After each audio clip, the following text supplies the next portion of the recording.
Y'all, check this out. We've never seen anything like this in college football. I mean, we all know that there is a secret society among coaches that exists. You don't talk about how guys do business. You don't talk about how guys hire and fire. You don't talk about how they discipline their players. You don't talk about how they recruit.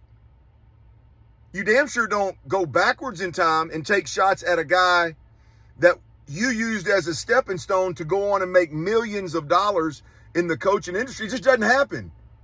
It's happening today. Nick Saban has put Jimbo Fisher in a spot mentally and emotionally where he's taking the gloves off. He's breaking code, if you will, and he's challenging anybody out there to dig into Nick Saban's past and see just how he was doing business. Strongly insinuating that Nick Saban's been cheating for years now. And if you don't believe him, you can ask anybody out there. We've never seen anything like this in college football. It's wild, man. It's absolutely crazy. Nick Saban, I don't think he intended this. He stepped back in his own mess. I didn't think he ever thought that a coach would go to these lengths.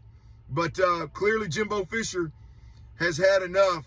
This is the kind of stuff that, in my opinion, it wouldn't surprise me one bit if it didn't trigger an investigation. Not one bit. Jimbo Fisher, man, look, when you win in recruiting the way that you won in recruiting this year, you're going to be the target. You're going to be the target. If the NCAA is going to investigate, they're going to start in College Station. Not because you cheated.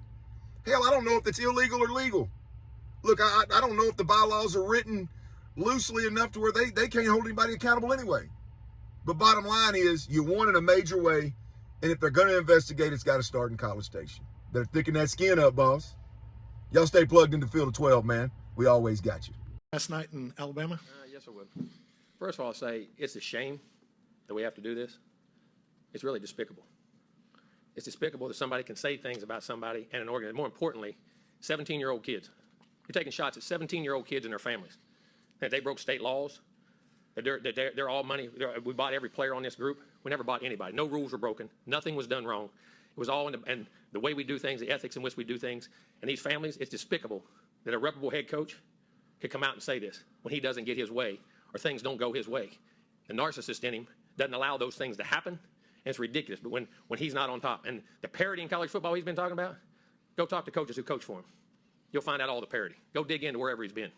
You can find out anything. And it's a shame that you got to sit here and defend 17-year-old kids and families. In Texas A&M, because we do things right, we're always going to do things right. But we're always going to be here. We're doing a heck of a job. These coaches have done a great job. Our players have done a great job. The whole organization of recruiting people.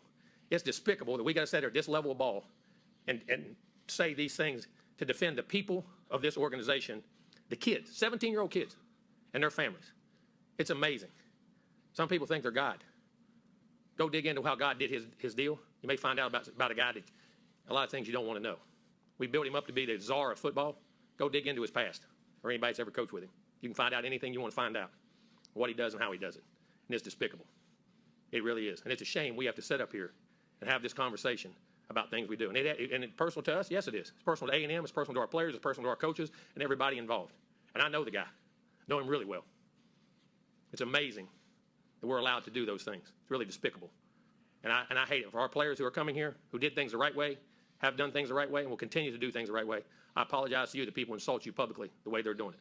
And our fans, I apologize to you guys for people saying those things about Texas A&M. But I promise you this, there are no violations. There are nothing wrong.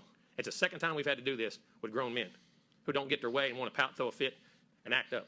Just go ask all the people who work for him. You'll know exactly what he's about. I always said this. My dad always told me this. When people show you who they are, believe them. He's showing you who he is. Questions? To the left, Olin. A couple of things, Jimbo. First of all, have you had any contact with Nick since? No. Oh, he's called. You just didn't take the call? Not going to. We're done. And He shows you who he is. and then I just wanted to. He's the greatest ever, huh?